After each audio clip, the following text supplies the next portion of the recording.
اعوذ باللہ من الشیطان الرجیم بسم اللہ الرحمن الرحیم الحمد للہ الاول بالاول کان قبلہ والآخر بالآخر یکون بعدہ الذی قصرت عن رؤیتہ ابصار الناظرین وعجزت عن نعتہ اوہام الواصفین ثم الصلاة والسلام علی اشرف الانبیاء والمرسلین وخاتم النبیین سیدنا ونبینا ومولانا ومولا الثقلین جد الحسن والحسین بالقاسم محمد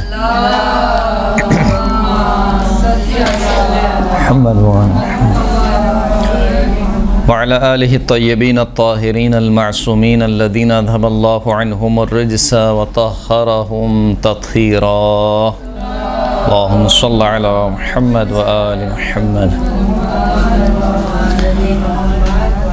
واللعنۃ الدائمۃ علی اعدائہم اجمعین اما بعد فقد قال اللہ سبحانہ وتعالی فی کتابہ المجید بسم اللہ الرحمن الرحیم وسارعوا الی مغفرۃ من ربکم وجنۃ عرضها السماوات والارض اعدت للمتقین الذین ينفقون فی السراء والضراء والکاظمین الغیظ والعافین عن الناس واللہ یحب المحسنین۔ صلاۃ پڑھیں محمد و آل محمد۔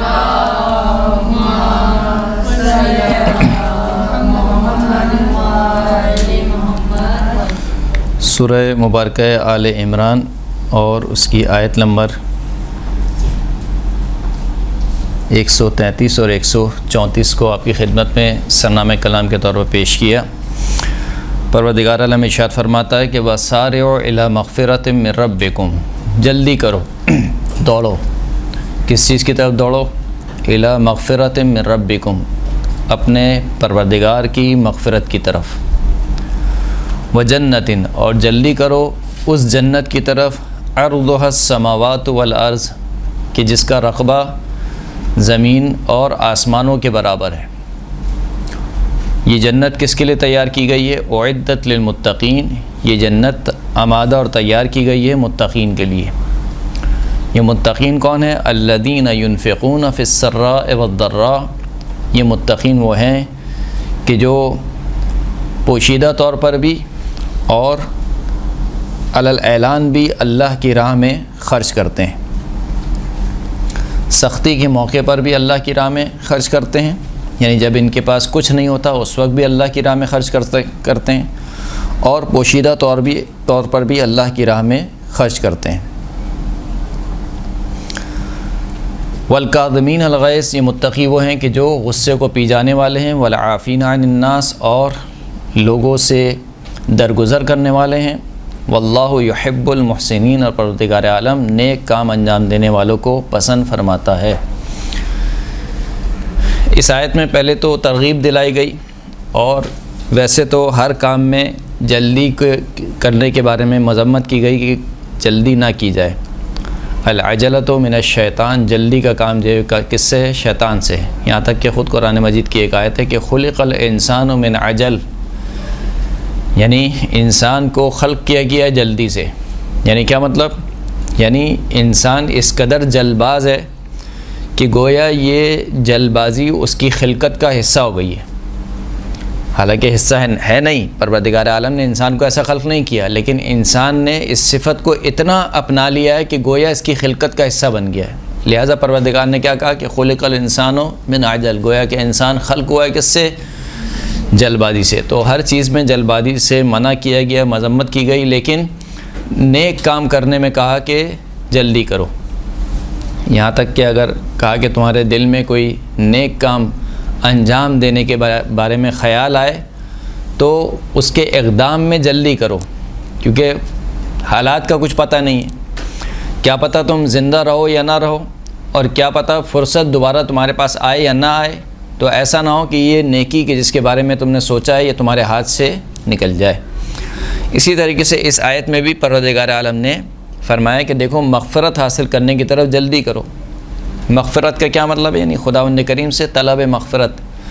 مغفرت کا جب لفظ آتا ہے تو بسا اوقات ہمارے ذہنوں میں جو مفہوم آتا ہے وہ گناہوں سے مغفرت، یعنی گناہوں سے بخشش ہم سمجھتے ہیں، جبکہ جو میرا یعنی مجھ حقیر کا ایک چھوٹا سا مطالعہ آپ اسے کہہ لیجئے یا جو بھی آپ کہہ لیجئے، مغفرت عام ہے، یعنی گناہوں سے بخشش کو بھی شامل ہے، اور دوسرے معنوں میں خداوند کریم کی رحمت کو شامل کرتی ہے، یعنی ہر طریقے سے آپ کے لیے آسائش اور ہر طریقے سے آپ کے لیے رحمت۔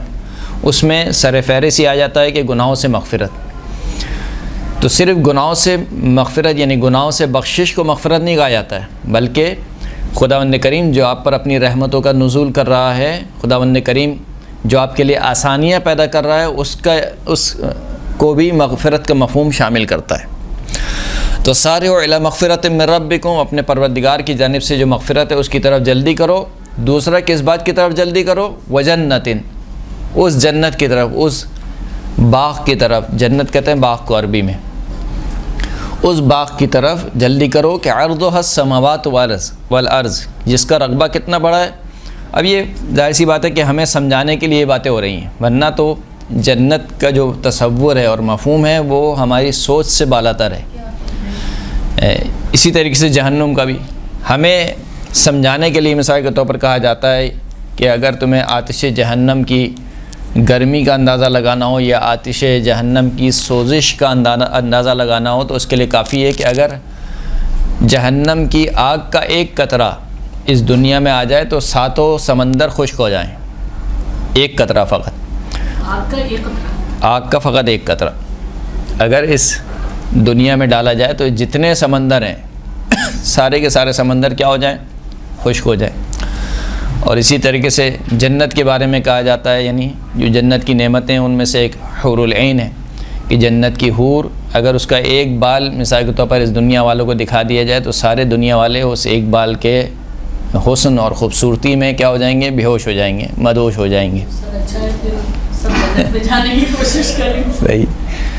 تو یہ یعنی ہمیں سمجھانے کے لیے یہ باتیں کہی گئی ہیں، یہ ہم تھوڑا بہت درک کر سکیں کہ جنت ہے کیا اور جہنم ہے کیا۔ ظاہر سی بات ہے ہم نے ایک چیز کو دیکھا نہیں ہے تو ہم کیسے درک کر سکتے ہیں۔ لہٰذا اگر درک کرنا ہو آپ کو کہ جنت کیسی ہوگی اور کیسی خوبصورت ہوگی، تو بسا اوقات جو لوگ جاتے ہیں مثال کے طور پر دنیا کے ایسے ممالک میں جو انتہائی حسین اور انتہائی خوبصورت ہیں، تو وہاں جا کر انسان کو اندازہ ہوتا ہے کہ پروردگار عالم جو اس دنیا کو دنیا کہہ رہا ہے، دنیا کا مطلب کیا ہے؟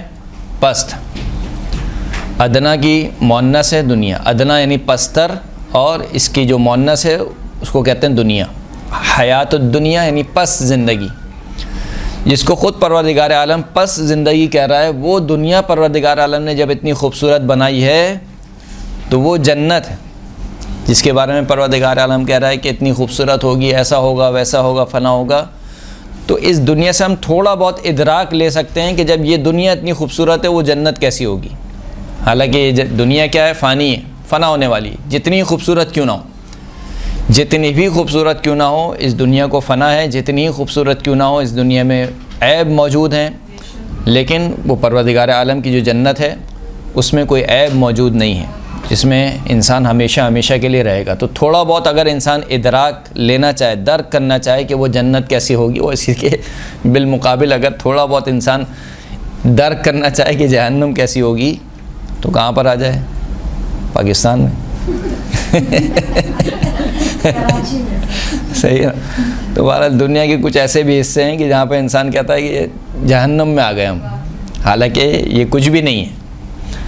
یہ جہنم جو ہے وہ جس کو آپ جہنم سمجھ رہے ہیں کہ مثال کے طور پر 24 گھنٹے لائٹ نہیں ہے، گرمی برس رہی ہے، بچے سو نہیں پا رہے ہیں، گیس بھی نہیں ہے، نہ کھانا بن رہا ہے، نہ پانی ہے، یعنی وہ جو بنیادی ضروریات ایک انسان کو چاہیے ہوتی ہیں وہ انسان کے پاس مہیا نہیں ہیں، اور انسان کو ایسا لگتا ہے کہ ہم تو جہنم میں آ گئے۔ تو اگر تھوڑا بہت انسان درک کرنا چاہے کہ یہ جو تھوڑی سی مشکل ہے یہ آپ کو جہنم لگ رہی ہے، تو وہ جو جہنم ہے جس کو پروردگار عالم نے کہا کہ وہ جہنم ہے، نار حامیہ، جھلسا دینے والی آگ، اور نہ جانے کتنے نام پروردگار عالم نے قرآن مجید میں اس کے لیے بیان کیے، تو وہ جہنم کیا ہوگی ہو۔ تو سمجھانے کے لیے پروردگار عالم نے کیا کہا کہ عرضها السماوات والارض، وہ جو جنت ہوگی اس کا جو رقبہ ہوگا کتنا ہوگا؟ آسمانوں اور زمین کے برابر ہے، یعنی اتنا بڑا، یعنی کہیں جنت کا حصہ، جنت کا رقبہ کس کے لیے آمادہ کی گئی؟ اعدت للمتقین۔ بہت ہی سادہ اور سمپل سی بات یہ ہے کہ پروردگار عالم ہم سے عقیدہ اور عمل چاہتا ہے، درست ہے؟ اسی کا نام تقویٰ ہے، دونوں کا چیزوں کا ملا کے کیا ہے؟ تقویٰ۔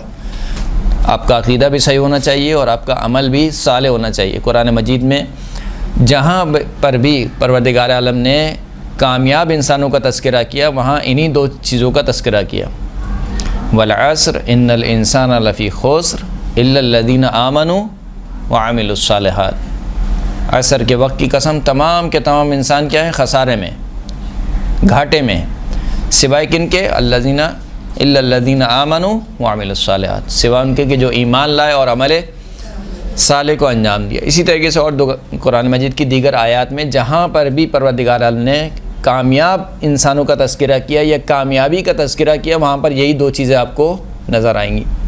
سورہ شمس میں 11 قسمیں پروردگار عالم نے کھائیں،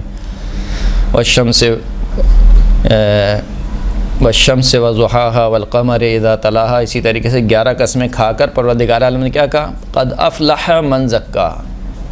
کامیاب کون ہو گیا؟ کامیاب وہ ہوا جس نے اپنے نفس کو پاک کیا۔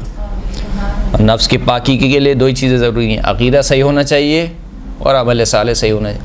افلح کی تعبیر ہے، افلح سے کیا مراد ہے؟ یعنی کامیاب۔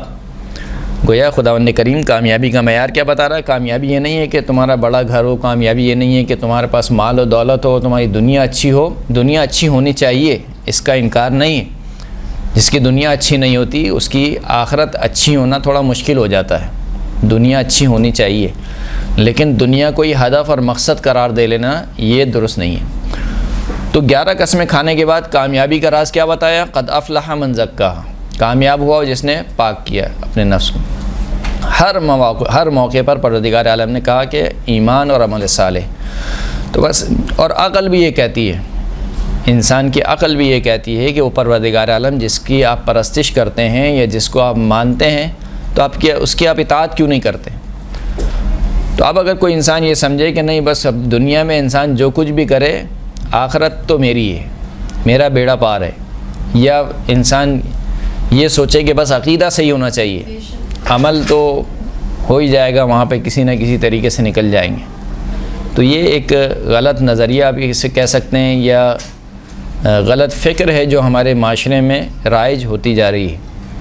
کیا فقط عقیدہ صحیح کر لیں، باقی عمل تو دیکھ لیں گے۔ شفاعت سے انکار نہیں ہے اور گناہوں کی بخشش سے انکار نہیں ہے، وہ سب ہوگا، لیکن وہ سب کب ہوگا؟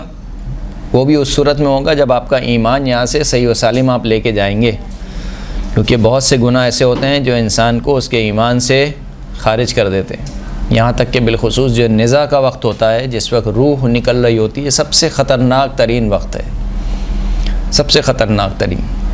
کہتے ہیں کہ اسی وقت ہی شیطان حاضر ہوتا ہے، اور اسی وقت ہی شیطان انسان کو وہ چیزیں دکھاتا ہے کہ جو چیزیں انسان کو دل و جان سے عزیز ہوتی ہیں دنیا میں موت کے وقت، اور کہتا ہے کہ دیکھو یہ چاہیے، انسان کہتا ہے کہ ہاں چاہیے۔ یہاں تک کہ ایک واقعہ بھی نقل کرتے ہیں کہ ایک شخص کو ایک گھڑی بہت پسند تھی، بہت زیادہ پسند تھی گھڑی، تو جب اس کی نزاع کا وقت آیا تو شیطان حاضر ہوا اور وہی گھڑی اس کو دکھائی، کہا یہ گھڑی دیکھو چاہیے تمہیں، میں تمہیں دے سکتا ہوں۔ کہا چاہیے، کیا کرنا ہوگا؟ کہا اللہ کے انکار کرو، اللہ کی وحدانیت کا انکار کرو، رسول خدا کی رسالت کا انکار کرو تو میں تمہیں گھڑی دے دوں گا۔ اسی لیے آپ کو دعائے عدیلہ یاد کرائی جاتی ہے۔ دعائے عدیلہ کیا ہوتی ہے؟ جو آپ کو ایمان سے عدول کرنے سے بچاتی ہے۔ بار بار آپ تلقین کرتے ہیں دعائے عدیلہ کا، نماز کے بعد بھی مستحب ہے دعائے عدیلہ کا پڑھنا۔ رضیت باللہ ربا، یہ والی جو دعا ہے اس کو دعائے عدیلہ کہا جاتا ہے۔ یہ کیوں تلقین کرائی جا رہی ہے؟ اس لیے کہ کوئی نہیں پتہ، کسی بھی وقت شیطان ایسا حملہ کرتا ہے کہ انسان اپنے ایمان سے ہاتھ دھو بیٹھتا ہے، اور بالخصوص نزاع کے وقت جب انسان کی روح نکل رہی ہوتی ہے اس وقت۔ تو خلاصہ یہ کہ انسان کو پناہ مانگنی چاہیے کہ ایسا نہ ہو کہ مجھ سے وہ گناہ سرزد ہو جائیں کہ جس کی وجہ سے میرا ایمان کیا ہو جائے؟ خارج ہو جائے۔ تو شفاعت بھی ہوگی تو ایمان والوں کی ہوگی، اور شفاعت کے بعد جو خداوند کریم کی بخشش بھی ہوگی وہ سب کس کے لیے؟ ایمان والوں کے لیے۔ اور ایمان کے بچانے کے لیے ضروری ہے کہ آپ نے اعمال انجام دیے ہوں۔ اگر آپ بالکل یعنی بہت ہی سامنے کی بات ہے نا، اگر آپ مثال کے طور پر ٹیچر ہیں کسی کلاس میں، استاد ہیں، اور آپ نے بچوں کا ٹیسٹ لیا مثال کے طور پر، اور اگر 20 نمبر مثال کے طور پر پاسنگ مارکس آئیں گے، ایک بچے نے 19 مارکس لیے ہیں 19، ایک نمبر سے وہ فیل ہو رہا ہے، تو آپ بھی کیا کہتے ہیں کہ چلو 1 نمبر ہو رہا ہے 1 نمبر دے دو اس کو. لیکن اگر پیپر میں ہی 0 نمبر ہو تو آپ اس کو دیں گے 20 نمبر؟ بھائی بہت مشکل ہو جائے گی. تو بہرحال کچھ تو ہونا چاہیے، یعنی آپ کے نامہ اعمال میں بالآخر چاہتے نہ چاہتے ہوئے آپ کے نامہ اعمال میں کچھ حسنات، کچھ نیکیاں ہونی چاہیے، تاکہ اس بنا پر آپ کی کیا ہو سکے، شفاعت ہو سکے. ایک صلوات پڑھے محمد و آل محمد، صلی اللہ علی محمد و آل محمد. تو بالکل واضح انداز میں پروردگار عالم نے کہا کہ یہ ہم نے جنت کس کے لیے آمادہ کی ہے؟ متقین کے لیے، یعنی بے عملوں کے لیے نہیں ہے، جو لاوالی کی زندگی گزار رہے ہیں کہ بس جیسی تیسی زندگی گزارو، اس کا حق کھایا، اس کا حق مارا، اس کو گالی دی، فلاں کیا، والدین کو خیال نہیں رکھا، بھائیوں سے صلہ رحمی نہیں کی، جیسی زندگی گزاری لاوالی پن کی زندگی. اور پھر آخرت میں ہم کیا چاہتے ہیں کہ جس طریقے سے یہاں پر ڈیفینس میں رہتے ہیں، جنت کا بھی ڈیفینس والا حصہ میں ملے. جنت کا ڈیفینس کا حصہ کون سا ہے؟ عدن، جنات عدن. ایک جنت الفردوس ہے، ایک جنات عدن، سب سے ڈیفینس کا پوش ایریا، یعنی جنت کا پوش ایریا. جنات عدن، عین دال نون، صحیح ہے. وعد اللہ المؤمنین والمؤمنات، کیا ہے وہ آیت؟ اور الوایت ابھی ذہن میں نہیں آ رہی. وہ مساکن طیبۃ فی جنات عدن، اور اللہ نے وعدہ کر رکھا ہے مومنین و مومنات سے کس کا؟ پاک اور پاکیزہ مکان. کہاں پر؟ فی جنات عدن، جنت کے ڈیفینس میں. خوب. والارض اعدت للمتقین. اس کے بعد کہا کہ متقین کی کچھ صفات پروردگار عالم نے گنوائی. وہ کون سی ہیں؟ الذین ینفقون فی السراء والضراء، جو خوشحالی میں بھی اور تنگ دستی میں بھی، دونوں عالم میں کیا کرتے ہیں؟ انفاق کرتے ہیں. کیوں انفاق کرتے ہیں؟ اس لیے کہ ان کو معلوم ہے کہ یہ جو زندگی ہے گزر جانے والی ہے. آج اگر میں کچھ دوں گا تو مجھے یقین ہے کہ اس سے بہترین بدلہ مجھے پروردگار عالم دے گا. صحیح ہے. اسی لیے حدیث میں بھی ہے کہ جو شخص یقین رکھتا ہو خلف پر، خلف کیسے کہتے ہیں؟ جانشین، یعنی دوسرے الفاظ میں بدلے پر. جو شخص اللہ کی جانب سے بدلے پر یقین رکھتا ہو، یعنی جب پروردگار عالم نے کہا کہ میری راہ میں تم ایک مثال کے طور پر دانہ خرچ کرو گے، میں تمہیں 100 دانے دوں گا مثال کے طور پر، تو جو شخص اس قول پر یقین رکھتا ہوگا اس کے لیے جاد بالعطیہ، من ایقن بالخلف جاد بالعطیہ. جو شخص بھی بدلے پر یقین کرتا ہے وہ کیا کرتا ہے؟ سخاوت کرتا ہے، اپنا ہاتھ روکتا نہیں ہے. تو یہ ان کی صفات کیا متقین کی؟ کہ تنگ دستی ہو، چاہے جیسے بھی حالات ہوں، یہ ہر حالت میں پروردگار عالم کی راہ میں کیا کرتے ہیں؟ خرچ کرتے ہیں. ينفقون في السراء والضراء والكاظمين الغيظ. دوسری صفت کیا ہے؟ غصے کو پی جانے والے ہیں. تیسری صفت کیا ہے؟ والعافین عن الناس، لوگوں سے درگزر کر جانے والے ہیں. واللہ یحب المحسنین، اور خداوند کریم نیک کام کرنے والوں کو پسند کرتا ہے. صلوات پڑھیں محمد و آل محمد.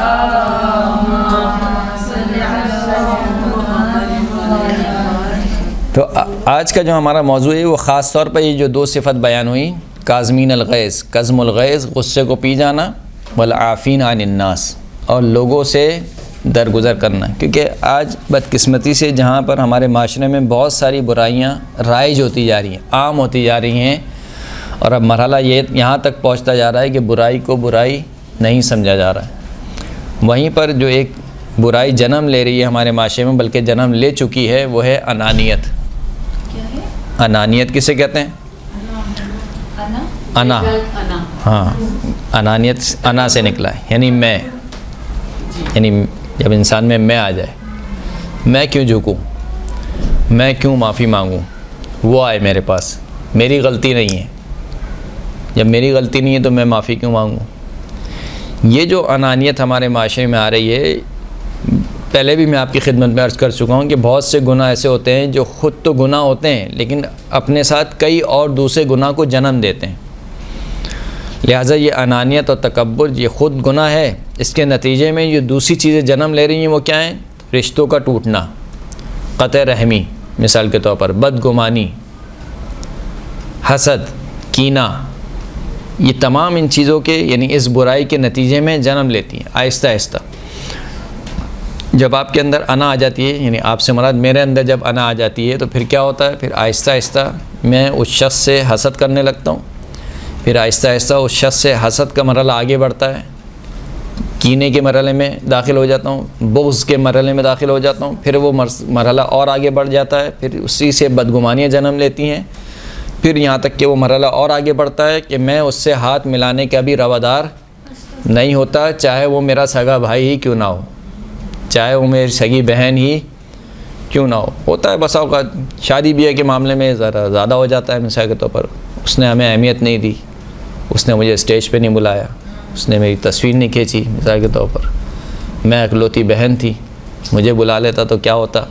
اب اس کی جو بھی مجبوری ہو، یعنی سامنے والے کی جو بھی مجبوری ہو، بھول گیا ہو یا ذہن سے نکل گیا ہو یا انٹینشنلی چلے اس نے نہیں بلایا ہو، تو اپنی ناراضگی کا اظہار کر کے بات کو ختم کر دینا چاہیے. اگر آپ یہ سمجھتے ہیں کہ اس نے جان بوجھ کر آپ کو نہیں بلایا یا آپ کے حق میں کوئی کوتاہی کی ہے، تو آپ اس سے جا کر بات کریں، اور بات کرنے کے بعد جو بھی آپ کی ناراضگی اس کو پیش کر دیں، اور اس کے بعد جب وہ عذر پیش کرے تو اس کا عذر قبول کریں. اس لیے کہ ایک یہ بھی بڑی مشکل ہے ہمارے معاشرے میں کہ پہلے تو ہم جو ریلیٹیو شخص ہے اس سے جا کے بات نہیں کرتے ہیں. یعنی میرا معاملہ مثال کے طور پر آپ سے خراب ہوا ہے تو میں آپ سے جا کے بات نہیں کرتا ہوں، کلیئر نہیں کرتا ہوں کہ آپ نے مثال کے طور پر اس دن یہ کام کیا تھا تو مجھے یہ چیز بری لگی، یہ آپ نے کیوں کیا. بلکہ میں جاتا ہوں اس کے جو اڑوس پڑوس ہیں، پورے محلے والے سے بات کرنا میں گوارا کرتا ہوں، لیکن اس شخص سے بات نہیں کروں گا جس سے مسئلہ خراب ہوا ہے. اور پورے محلے سے بات کر کے میں سمجھتا ہوں کہ میں شاید اپنے حل کو پہنچ جاؤں گا یا میں نے کوئی کامیابی حاصل کر لی، فزت و رب الکعبہ ہو گیا ہے. وہ تو اور غلط ہو جاتا ہے، اور غلط ہوتا ہے. جبکہ اور ہم یہ بھی نہیں سمجھ رہے ہوتے کہ ہمارا ہی مذاق اڑ رہا ہے، غیبت ہو جاتی ہے، غیبت الگ ہو رہی ہے. یعنی میں عرض کیا نا کہ ایک گناہ ہے لیکن اس کے نتیجے میں کتنے اور گناہ جنم لے رہے ہیں. تو آپ مسئلے کو حل کرنا چاہتے ہیں، مسئلہ حل نہیں ہوتا بلکہ آپ دونوں کا مذاق اڑتا ہے. یعنی بالآخر انسان کی ایک آبرو ہوتی ہے، ایک عزت ہوتی ہے انسان کی. اور یہی معاملہ ہم کہتے ہیں کہ بالخصوص میاں بیوی کے معاملے میں بھی ایسی ہوتا ہے. میاں بیوی میں نوک جھوک ہونا، لڑائی جھگڑا ہونا، یہ کوئی انوکھی بات نہیں ہے کہ آپ کہیں کہ یہ کیا ہو گیا. مثال کے طور پر ہوتا ہے، کیونکہ کئی دفعہ یہ بات میں عرض کر چکا ہوں. بالخصوص جب ہم کسی کی کونسلنگ کرتے ہیں رشتے کے حوالے سے، تو ہم وہاں پر بھی یہ بات عرض کرتے ہیں کہ ہمیں اپنے ذہنوں میں یہ بات اچھی طریقے سے بٹھا لینی چاہیے کہ ہم میں سے کوئی بھی معصوم نہیں ہے، کوئی بھی پرفیکٹ نہیں ہے. نہ میں پرفیکٹ ہوں، نہ میرے جیسے جتنے بھی انسان ہیں معاشرے میں کام کرنے والے ہیں وہ کوئی بھی، یعنی میرے ارد گرد جتنے افراد ہیں وہ سب مجھ جیسے خطا کار ہیں. تو جب مجھ سے غلطی ہو سکتی ہے تو سامنے والے سے بھی غلطی ہو سکتی ہے. ہمیں یہ ایکسیپٹ کرنا چاہیے. تو اگر آپ مثال کے طور پر ڈھونڈ رہے ہیں ایسی زوجہ کہ جو بالکل پرفیکٹ ہو، تو اس کے لیے آپ کو بھی کیا ہونا چاہیے؟ بالکل پرفیکٹ ہونا چاہیے. اسی طریقے سے ہم بیوی کو کہتے ہیں، یعنی لڑکی کو کہتے ہیں کہ اگر آپ ایسا شوہر ڈھونڈ رہی ہیں کہ اس میں کوئی خامی نہ ہو، تو پھر آپ کو بھی ایسا ہونا چاہیے کہ آپ کے اندر بھی کیا ہو؟ کوئی خامی نہ ہو. تو بالآخر جب رشتے ہوتے ہیں تو رشتہ نام ہی کمپرومائز کا ہے، ایک دوسرے کو برداشت کرنا ہے. تو جب میاں بیوی میں لڑائی ہوتی ہے تو پہلے تو وہ صرف اپنے کمرے کی حد تک رہتی ہے، پھر اس کے بعد وہ کمرے سے تھوڑی باہر نکلتی ہے، گھر والوں کو پتہ چلتی ہے، اور پھر وہ جب گھر سے بالکل باہر نکل جاتی ہے تو معاملہ بہت خراب ہو جاتا ہے. اور پھر یعنی سدھرنے کے امکان کیا ہوتے ہیں؟ بہت ہی کم ہوتے ہیں. تو کاظمین الغیظ والعافین عن الناس، یہ دو صفات ایسی ہیں جو متقین کی صفات ہیں، جو ہمارے معاشرے میں کم ہوتی جا رہی ہیں. غصے کو پی جانا اور لوگوں سے درگزر کرنا، معاف کرنا. یعنی ہر ایک شخص، مثال کے طور پر اگر میرے والدین ہیں یا میرے بھائی بہن ہیں، یا مثال کے طور پر میں آفس میں کام کرتا ہوں تو میرے ماتحت کچھ افراد ہیں، تو کبھی نہ کبھی کچھ نہ کچھ انٹینشنلی یا دانستہ یا نادانستہ طور پر کچھ نہ کچھ مجھ سے کوتاہی ہو جائے گی.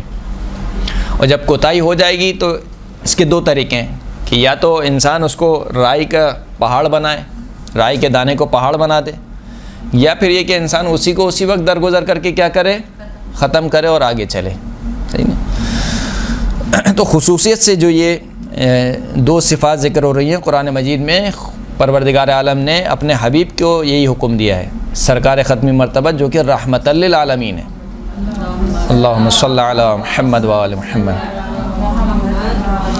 کیا فرمائے کہ فاعف عنہم واصفح ان اللہ یحب المحسنین. خداوند کریم اپنے حبیب کو حکم دے رہا ہے کہ فاعف عنہم، ان کو معاف کر دو، درگزر کرو ان سے.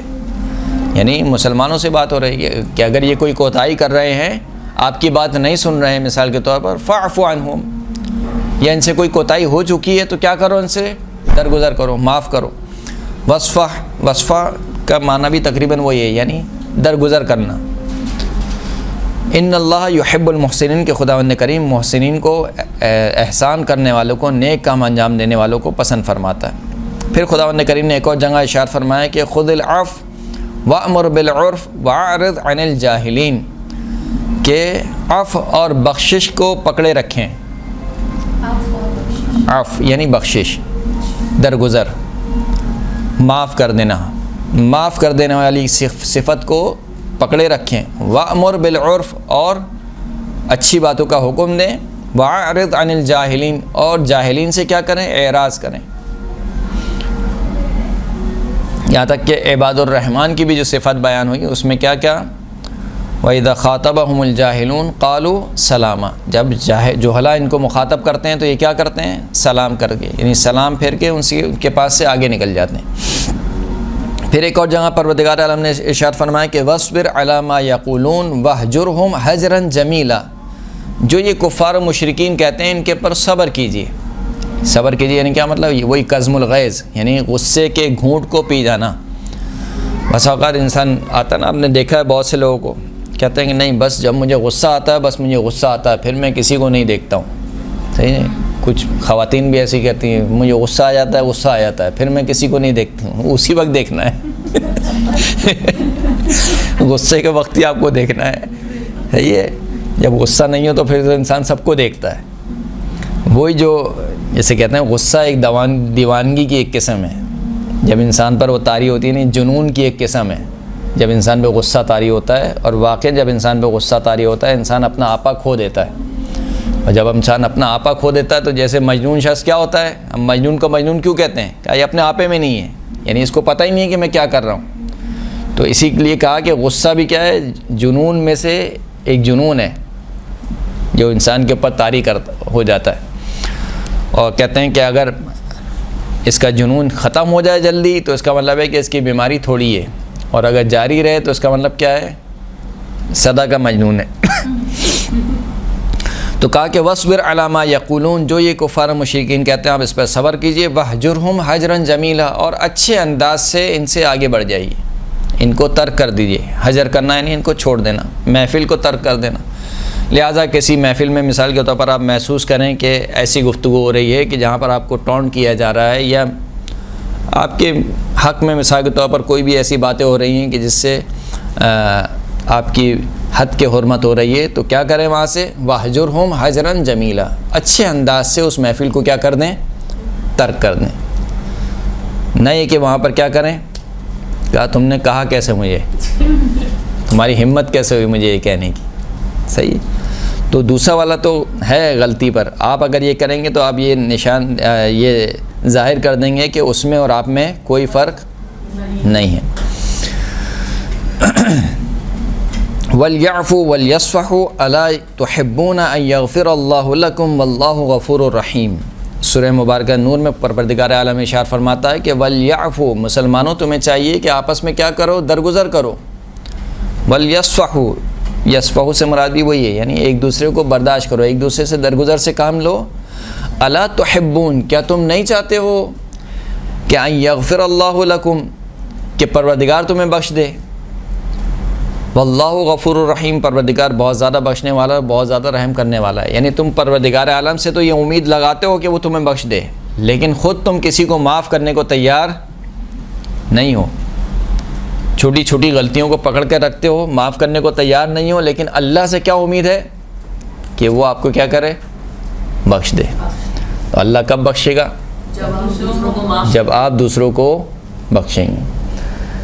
چھٹے امام سے روایت ہے کہ فرماتے ہیں کہ اللہ کے رسول نے خطبے میں ارشاد فرمایا کہ الا اخبرکم بخیر خلائق الدنیا والآخرہ، کیا میں تمہیں دنیا اور آخرت کے سب سے بہترین اخلاق کے بارے میں خبر نہ دوں؟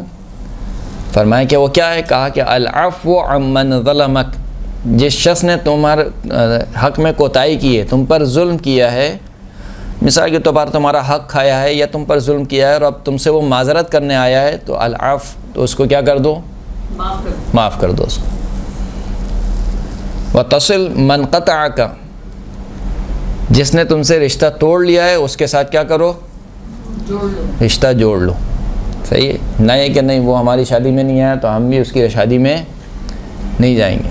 لیکن سر ہم کسی سے رشتہ جوڑنا چاہیں بار بار چاہے وہ اپنے پوری رشتہ داری ہو یا بس آپ کی ذمہ داری ہے کہ آپ اس کو سلام کرتے ہیں، السلام علیکم، بھلے سے وہ آپ کو جواب نہ دے، بھلے سے وہ آپ سے کے گھر نہ آئے، آپ کی ذمہ داری یہ ہے کہ آپ صلہ رحمی پر عمل کریں۔ سر اس کے گھر تو نہیں جانا؟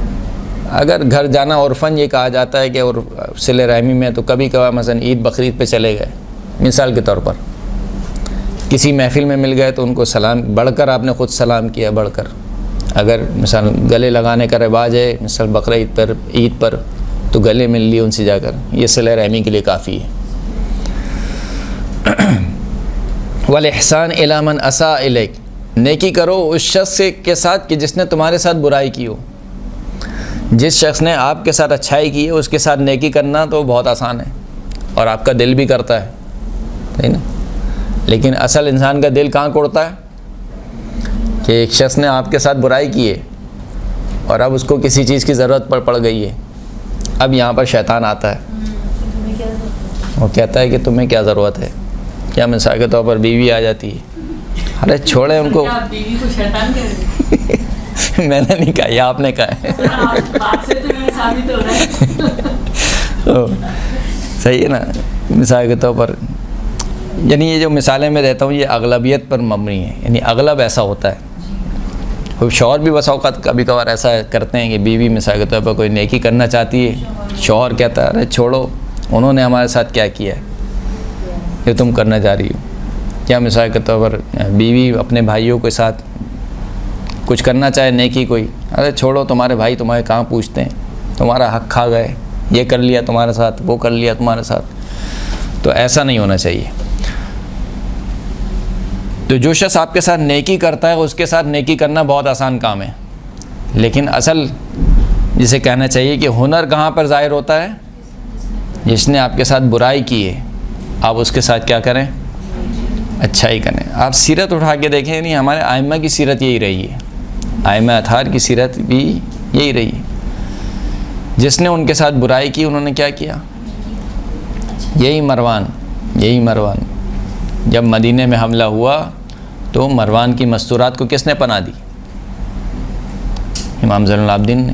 واقعہ حرہ جب ہوا کربلا کے واقعے کے بعد اور مدینہ کو جو ہے وہ 3 دن کے لیے آزاد کر دیا گیا، جو چاہے کرے، تو امام زین العابدین مدینے سے نکل کر اپنے ایک جو ان کی زمین تھی وہاں پر انہوں نے جا کر اپنے تمام اہل و عیال کو جمع کیا، اور مروان جس کو یقین تھا کہ اس کی مستورات کے ساتھ بھی جو ہے وہ غلط کام ہوگا یا مثال کے طور پر ان کی مستورات کے ساتھ بھی ظلم کیا جائے گا، تو اس نے امام زین العابدین کے پاس اپنی مستورات کو بطور پناہ میں دیا۔ حالانکہ یہ مروان وہ ہے کہ جس کے کارنامے تاریخ میں لکھے ہوئے ہیں، لیکن چوتھے امام نے نہیں کہا کہ تم نے تو ہمارے ساتھ یہ کیا تھا، اب ہم کیوں تمہاری مستورات کو پناہ دیں؟ امام نے پناہ دی۔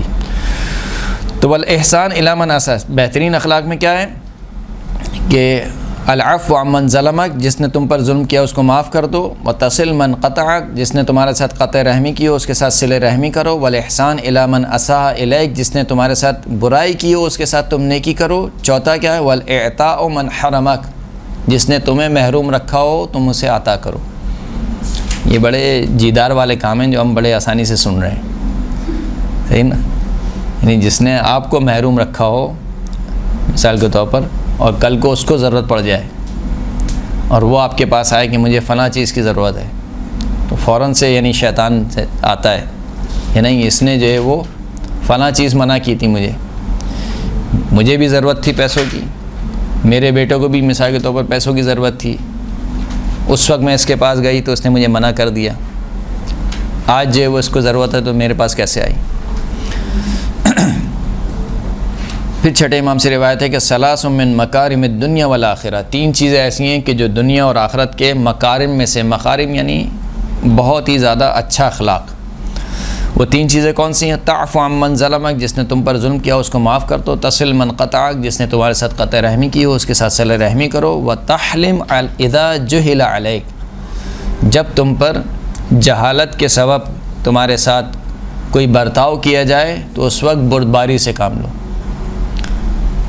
اوپر والے 3 ایک ہی اوپر والی 4 چیزیں ہیں، اوپر میں 4 چیزیں ہیں۔ العفو عن من ظلمک، جو تم پر ظلم کرے اسے معاف کر دو، جو تمہارے ساتھ قطع رحمی کرے اس سے صلہ رحمی کرو، جو تمہارے ساتھ برائی کرے اس کے ساتھ نیکی کرو، جو تمہیں محروم رکھے اس کو عطا کرو۔ اس میں جو 3 چیزیں ان میں 2 چیزیں اوپر سے سیم ہیں، تیسری چیز جو ہے وہ مختلف ہے۔ وَتَحْلِمْ اِذَا جُهِلَ عَلَيْكَ، جب تم پر جہالت کے طور پر، نادانستگی کے طور پر تمہارے ساتھ کوئی برتاؤ کیا جائے تو اس وقت کیا کرو؟ انتہائی بردباری کا مظاہرہ کرو، برداشت کرو، جیسے کہ ائمہ اطہار نے ہمارے یہی کیا۔ اگر کوئی برائی کرے اور آپ اس کو معاف نہ کریں تو گناہ نہیں؟ اگر کوئی برائی کرے اور آپ سے عذر خواہی کرے اور آپ اس کو معاف نہ کریں، ویسے تو مکارم اخلاق میں سے یہ ہے کہ اس کو معاف کر دینا چاہیے، لیکن اگر آپ نے معاف نہیں کیا تو بہرحال یہ کوئی حرام کام نہیں ہے، لیکن اخلاقیات سے گری ہوئی حرکت ہے۔ اور باقی جو چیزیں آپ نے بتائیں گے سنا نہیں، اس میں تو ظاہر سی بات ہے حرام ہے قطع رحمی کرنا، اگر اس نے کری پہلے تب بھی حرام ہے آپ کے لیے اس سے قطع رحمی کرنا۔ سر اگر کوئی بار بار آپ پہ ظلم کرے اور آپ اس کے ساتھ اچھا کرتے رہیں کئی سالوں تک، پھر ایک اسٹیج پہ آ کے آپ کا یہ دل ہو جاتا ہے کہ ہم چلو اللہ پہ اپنا معاملہ چھوڑ دیا لیکن اس سے بات کرنے کو دل نہیں چاہتا، ہم اس کی خدمت کر رہے ہیں، سب کچھ کر رہے ہیں، لیکن دل نہیں چاہتا کہ جب بھی بات کرو تو وہ اپنے ہی مطلب کی بات کرنا یا طنز تانے دینا یا ایکس وائی زیڈ جو بھی باتیں ہوتی ہیں، تو یہ کیا غلط ہے؟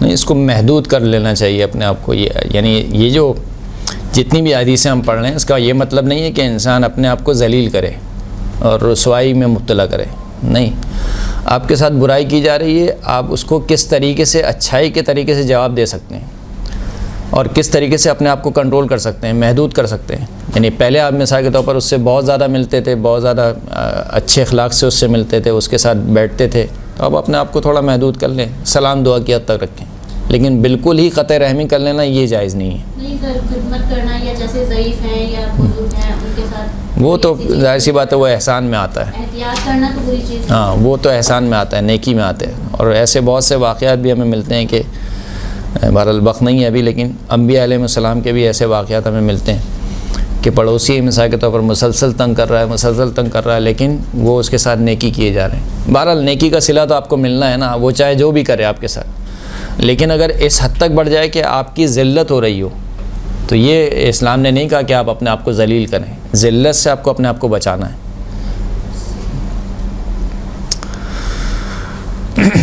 تو تحلم اذا جہل علیک، جب آپ پر جہالت کا برتاؤ کیا جائے آپ کے ساتھ تو آپ کیا کریں؟ حلم اور بردباری سے کام لیں۔ جیسے کہ اس کی بالکل واضح مثال کون سی ہے؟ صلح امام حسن کے وقت، امام حسن مجتبیٰ نے صلح کی تو کیا کیا؟ وہی جو اپنے تھے، جو چاہنے والے تھے، وہ آ کے جو سلام کرتے تھے، کیا کہہ کے سلام کرتے تھے؟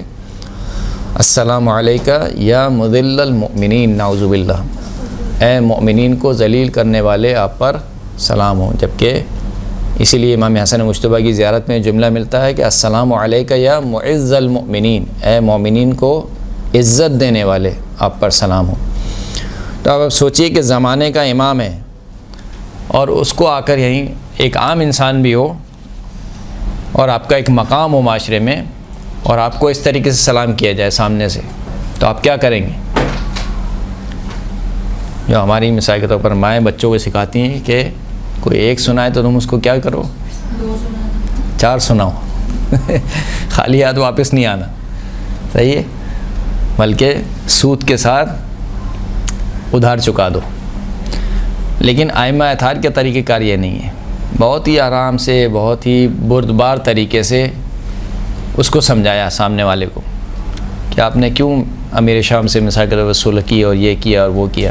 امام نے کیا کہا؟ امام نے یہ نہیں کہا، امام نے کہا کہ کیا میں اللہ کی جانب سے حجت خدا نہیں ہوں؟ کہا ہاں حجت خدا ہے۔ کیا رسول خدا نے میرے اور میرے بھائی کے لیے نہیں کہا تھا کہ امامان قاما و قعدہ، دونوں کے دونوں امام ہیں، چاہے کھڑے ہوں یعنی جنگ کریں، چاہے بیٹھ جائیں صلح کریں؟ کہاں کہا تھا؟ کہا کہ بس میں جب امام ہوں تو میرا فعل حجت ہے، اگر میں جنگ کروں تب بھی عین حق پر ہوں، اگر میں صلح کروں تب بھی کیا ہے؟ عین حق پر ہوں۔ تو یہ کام ہمارے اماموں کے ساتھ ہوئے، حتیٰ کہ آپ تصور نہیں کر سکتے، یعنی کوئی زمانے کے امام کو آ کر سب و شتم کرے۔ امام زین العابدین کا واقعہ ہمارے سامنے موجود ہے کہ امام کے آگے آ کے کوئی شخص سب و شتم کر رہا ہے، اور اتفاق سے جو یہ کام کرنے والا ہے وہ امام کا رشتہ دار ہے یعنی بنو ہاشم میں سے، اور امام اپنے اصحاب کے ساتھ جاتے ہیں اس کے گھر پہ، اور اصحاب بھی کہتے ہیں کہ دیکھنا اب امام اس کو کیسا جواب دیں گے۔ اس کو بلایا کہ کیا تم نے یہ باتیں میرے بارے میں کہی ہیں؟ اگر یہ باتیں مجھ میں پائی جاتی ہیں تو اللہ مجھے معاف کرے، اور اگر یہ باتیں مجھ میں نہیں پائی جاتی ہیں تو اللہ تجھے معاف کرے۔ امام زین العابدین جی، چوتھے امام کا، چوتھے امام سے بھی اور بھی تو ہے، ساتویں آٹھویں امام سے بھی کسی ایک وہ ساتویں امام کا الگ ہے، ایک ساتویں امام کا الگ ہے، وہ آئے گا ابھی۔ اسی طریقے سے خود امام حسن مجتبیٰ کے بارے میں بھی وہ شامی شخص جب آیا اور سب و شتم کرنے لگا تو امام حسن مجتبیٰ نے کیا کہا کہ تم مجھے کیا لگتے ہو؟ مسافر لگتے ہو۔ اگر گھر چاہیے تو میرا گھر حاضر ہے، کھانا چاہیے تو میرے پاس کھانا حاضر ہے، زیادہ سفر چاہیے تو زیادہ سفر میرے پاس ہے، سواری نہیں ہے تو سواری میں دوں گا تمہیں۔ تو امام کے اس فعل سے کیا ہو گیا؟ وہ بالکل منقلب ہو گیا۔ تو یہ تحلم اذا جہل علیک، جب آپ کے ساتھ جہالت کا برتاؤ کیا جائے تو آپ بھی جہالت کا مظاہرہ نہ کریں، بلکہ کیا کریں؟ تحلم، حلم اور بردباری کے ساتھ کام لیں۔ ابو حمزہ سمالی سے روایت ہے کہ چوتھے امام سے روایت کرتے ہیں کہ اذا کان یوم القیامہ جمع اللہ تبارک و تعالی الاولین والآخرین فی صعید واحد، جب قیامت کا دن ہوگا تو پروردگار عالم اولین اور آخرین کو ایک ہی میدان میں جمع کرے گا، سب کے سب ایک میدان میں جمع ہوں گے۔ ثم ینادی منادن، پھر اس کے بعد ایک ندا دینے والا ندا دے گا کہ این اہل الفضل، اہل فضل فضیلت والے لوگ کہاں ہیں؟ روایت کہتی فیقوم عنق من الناس، تو کچھ لوگ اپنی گردنیں اٹھائیں گے، گویا وہ کہیں گے کہ ہم اہل فضل ہیں۔ فتلقاہم الملائکہ، ملائکہ ان سے ملاقات کریں گے، فیقولون، ملائکہ ان سے کہیں گے کہ ما کان فضلکم، تمہارا فضل کیا تھا؟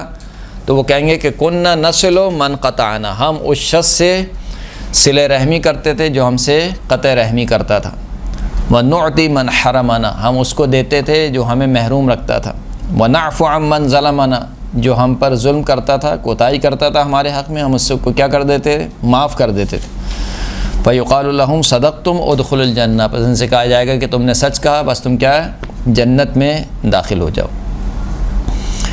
اللہ کے رسول فرماتے ہیں کہ علیکم بالعفو فإن العفو لا یزید العبد الا عزا فتعافوا یعزکم اللہ، تم پر لازم ہے کہ کیا اختیار کرو؟ صفت عفو کو، معاف کر دینے والی کی صفت کو اختیار کرو۔ جیسے کہ میں بار بار عرض کر رہا ہوں کہ جو ہمارے معاشرے میں بڑھتی جا رہی ہے ایک چیز، وہ یہ کہ اپنی آنکھ کا جو ہے وہ کیا ہے؟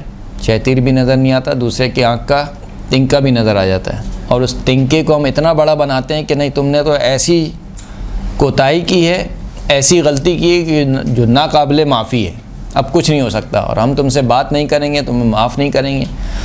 یہ جو انانیت ہے جو معاشرے میں متاسفانہ افسوس کے ساتھ کہنا پڑتا ہے کہ آہستہ آہستہ بڑھتی جا رہی ہے، اور یہ گھروں کو اجاڑ رہی ہے، ہمیں پتہ نہیں چل رہا ہے، ہم اپنی انانیت میں خود اپنا گھر کیا کر رہے ہیں؟ اجاڑ رہے ہیں۔ کتنے ہی ایسے کیسز ہیں ہمارے سامنے آتے ہیں، مثلا زوجہ گھر جا کے بیٹھ گئیں، کیوں بیٹھ گئیں؟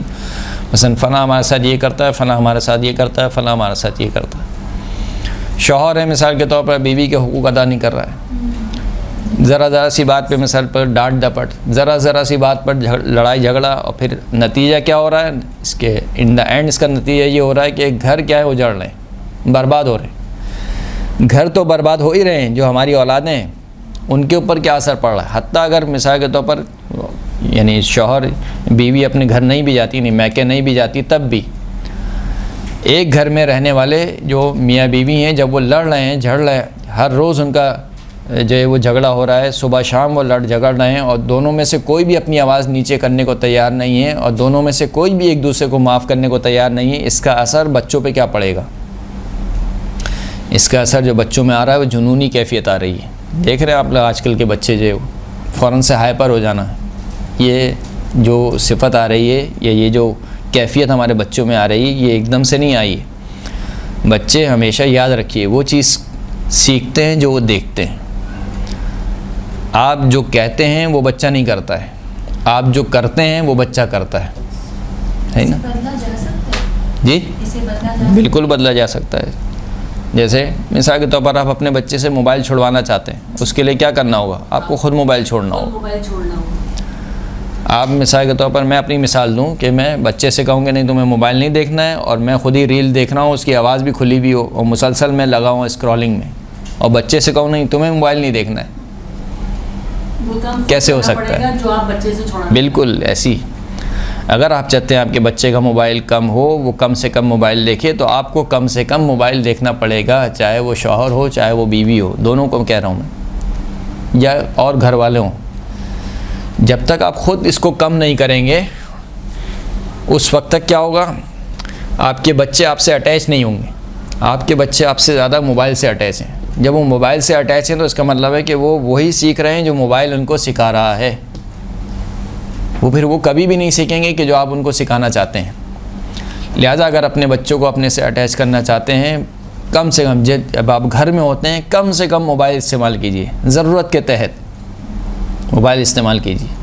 ہاں آپ کے بچے گئے ہوئے مثال اسکول گئے ہوئے، اس وقت آپ کو اگر کچھ دیکھنا ہے یا جو بھی کام کرنا ہے اس وقت آپ دیکھیں، یا آپ آفس میں، یعنی اگر میں شوہر کی نسبت سے بات کروں، اگر آپ آفس میں یا گھر سے باہر ہیں تو وہاں پہ آپ کو دیکھنا ہے تو آپ دیکھیں۔ جب آپ گھر میں آ گئے تو گھر میں آپ کی تمام تر توجہ بچے پر ہونی چاہیے، بچہ آپ سے اٹیچ ہونا چاہیے۔ جب تک بچہ آپ سے اٹیچ نہیں ہوگا وہ آپ سے نہیں سیکھے گا، اور بچہ اسی وقت موبائل چھوڑے گا جب آپ موبائل چھوڑیں گے۔ ایک صلاۃ پڑھیں اسی بات پہ، محمد وعلی صلی اللہ علیہ محمد وعلی۔ خوب، تو کہا کہ عفو و درگزر، معاف کر دینے کو اپنے اوپر لازم کر لو۔ اب یعنی اگر ہمیں اپنی زندگیاں سنوارنی ہے، آسان کرنی ہے زندگیاں، اپنی زندگی کو اجیرن نہیں بنانا ہے، خود اپنی زندگی کو اور سامنے والی کی زندگی کو، تو ہمیں یہ صفت اپنانی پڑے گی، چاہے وہ ساس بہو کا رشتہ ہو، چاہے وہ میاں بیوی کا رشتہ ہو، چاہے وہ ماں اور بیٹی کا رشتہ ہو، چاہے وہ بہن اور بھائی کا رشتہ ہو، چاہے وہ اولاد اور والدین کا رشتہ ہو، ہر رشتے میں، چاہے وہ دفتر میں مثال کے طور پر آپ کا کلیگ کا رشتہ ہو، یا کسی، یعنی جتنے رشتے آپ سے جڑے ہوئے ہیں، چاہے وہ آپ کے خونی رشتے ہیں، چاہے وہ آپ کے کسی بھی اعتبار سے آپ کے ساتھ رشتے جڑے ہوئے ہیں، جب تک آپ یہ صفت کو نہیں اپنائیں گے، ایک دفتر کا ماحول مثال کے طور پر اگر آپ کو خراب کرنا ہے تو کیا کرنا ہے آپ کو؟ دو لوگوں کی بدگمانی پھیلائیں، اس کے کان بھریں اس کے کان بھریں، وہ ناپ جو دونوں کے آپ کان بھر رہے ہیں وہ دونوں آپس میں ایک دوسرے سے نہیں پوچھ رہے ہیں کہ تم نے میرے متعلق یہ بات کہی، وہ بھی نہیں پوچھ رہا ہے کہ تم نے میرے متعلق یہ بات کہی، یا مثال کے طور پر کان نہ بھی بھریں، آپ جا کے کہیں کہ دیکھو فلاں شخص نے، تم جب گئے ہوئے تھے تو میرے ساتھ بیٹھا ہوا تھا، وہ تمہارے بارے میں یہ کہہ رہا تھا، اور آپ کیا کریں؟ اس کی باتوں پر یقین کریں، نہ یہ کہ اس کو کہیں کہ صحیح یہ کہہ رہا تھا، صحیح ایسی کہہ دیا ہوگا اس نے، یعنی تعویل کریں اس کی باتوں کو۔ اور اگر آپ کو بہت زیادہ برا لگ رہا ہے تو جا کے اس سے جا کے بات کر لیں گے، بھئی اس طریقے سے بات ہوئی تھی، آپ نے کہی، وہ کہے گا نہیں، اگر وہ کوئی بھی عذر پیش کرے تو پھر عذر کو قبول کریں، چاہے آپ کو یقین ہو کہ یہ ایسی کہہ رہا ہے، مجھے پتہ ہے، ہاں، لیکن پھر بھی آپ کیا کریں؟ اگر آپ کو ماحول صحیح رکھنا ہے، چاہے آفس کا ہو چاہے گھر کا ماحول ہو، کہیں کا بھی ماحول اگر آپ کو صحیح کرنا ہے تو آپ کو یہ صفات اپنانی پڑیں گی، ورنہ تو کیا ہوگا؟ آپ کے گھر، آپ کا کالج، آپ کا محلہ، آپ کا آفس سوائے جہنم کے اور کچھ نہیں ہے۔ فرماتے ہیں کہ فَإِنَّ الْعَفْوَ لَا يَزِيدُ الْعَبْدَ إِلَّا عِزًّا، عفو جو ہے وہ بندے میں کسی چیز کا اضافہ نہیں کرتا سوائے عزت کے۔ عفو یعنی معاف کر دینا، معاف کر دینا یعنی کیا ہے؟ ہم بسا اوقات ذلت سمجھتے ہیں نا، یعنی اگر میں جا کے کسی سے معافی مانگوں تو اس کو میں کیا سمجھتا ہوں؟ اپنی انسلٹ سمجھتا ہوں، یہ میری انسلٹ ہے، میں جا کے، اور بالخصوص اگر میں بڑا ہوں، صحیح ہے، مثال کے طور پر مثال دے رہا ہوں ایک کہ اگر چلیں ساس بہو کو چھوڑ دیں, سسر کو لے لیں, چلیں سسر کو اگر معافی مانگنی پڑے اپنی بہو سے, وہ نہیں مانگیں گی. کیوں نہیں مانگیں گی؟ ہم بڑے ہیں. دادی دادوں کو مثال کے طور پر معافی مانگنی پڑے, نہیں مانگیں گی. کیوں نہیں مانگیں گی؟ ہم بڑے. بھائی آپ کتنے بڑے ہیں؟ اللہ سے بڑے تو نہیں ہیں. سر اگر معافی مانگی, غلطی نہیں ہوئی ہے اور معافی مانگنے کو کوئی کہہ رہا ہے اور مان لی, اور پھر وہ بندہ سب کو پکڑ کہ بتائے کہ دیکھو یہ تو غلط نہیں ہے, غلط تھا, اس نے معافی مانگی ہے, دیکھو ہر جگہ اس کو کہنے دیں, اس کے کہنے سے کچھ نہیں ہوتا. تو اس سے کچھ بھی نہیں ہوتا, کچھ نہیں ہوگا اس کے کہنے سے. رسول خدا آپ کو ضمانت دے رہے ہیں, لا یزید العدل الا عزا, صورت حدیث لگتی ہے. معاف جو ہے وہ تمہارے سوائے عزت میں اور کسی چیز کے اضافہ نہیں کرتی. جو تم جو سمجھ رہے ہو کہ نہیں میری انسلٹ ہوگی, میں اس سے معافی مانگ لوں گا, 2 بول مثال کے طور پر سوری کے بول دوں گا تو میری ذلت ہو جائے گی معاشرے میں, جو ہے میری ناک کٹ جائے گی. کوئی ناک نہیں کٹے گی, بلکہ اللہ کے رسول آپ کو ضمانت دے رہے ہیں کہ کیا ہوگا, آپ کو عزت ملے گی. صحیح ہے, کچھ دن کے لیے پروپیگنڈا ہوا مثال کے طور پر, کچھ دن کے لیے لوگ کہیں گے آپ کو, لیکن جب آپ کا کردار دیکھیں گے کہ تو لوگ پھر کہیں گے کہ نہیں یہ صحیح تھا, لوگ پھر اس کے کردار پر انگلیاں اٹھائیں گے.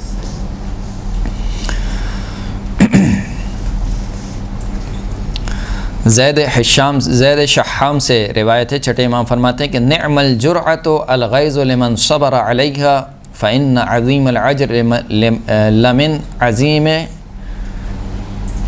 لمن عظیم البلاء وما احب اللہ قوما الا ابتلاہم. فرماتے ہیں کہ سب سے بہترین گھونٹ جو انسان پیتا ہے, سب سے بہترین گھونٹ جو انسان پیتا ہے وہ کس کا ہوتا ہے؟ غصے کا. الغیظ لمن صبر علیہا, جو شخص اپنے غصے پر کیا کرے؟ کنٹرول کرے, صبر کرے. سب سے بہترین گھونٹ, یعنی سب سے بہترین گھونٹ یہ نہیں کہا کہ آب زمزم ہے, سب سے بہترین گھونٹ یہ نہیں کہا کہ جام شیری ہیں, روح افزا ہے مثال کے طور پر. سب سے بہترین گھونٹ جو انسان پیتا ہے وہ کیا ہے؟ غصے کا گھونٹ ہے. غصے کا گھونٹ, جو شخص اپنے غصے پر کنٹرول کرے, صبر کرے. فرماتے ہیں کہ عظیم اجر اس شخص کے لیے کس چیز کے اعتبار سے عظیم اجر ہوتا ہے؟ بلا کے عظیم ہونے, یعنی جتنی بلا عظیم ہوتی ہے اتنا ہی اجر بھی کیا ہوتا ہے؟ زیادہ ہوتا ہے. پھر خداوند کریم امام معصوم ارشاد فرماتے ہیں کہ ما احب اللہ قوما الا ابتلاہم, خداوند کریم کسی قوم کو پسند نہیں کرتا مگر یہ کہ انہیں کسی نہ کسی چیز میں مبتلا کرتا ہے, یعنی مصیبت آنی ہے. لہٰذا اس مصیبت پر اگر صبر کیا جائے گا تو اجر بھی کیا ہوگا؟ عظیم ہوگا. حتیٰ کہ دینی معاملات میں صبر سے کام لینا, جو کہ آج کل ہمارے ہاتھوں سے نکلتا جا رہا ہے, بالخصوص نوجوانوں میں, وہ کیا؟ قزم الغیظ عن العدو فی دولاتہم تقیۃ حزم لمن اخذ بہ. فرماتے ہیں کہ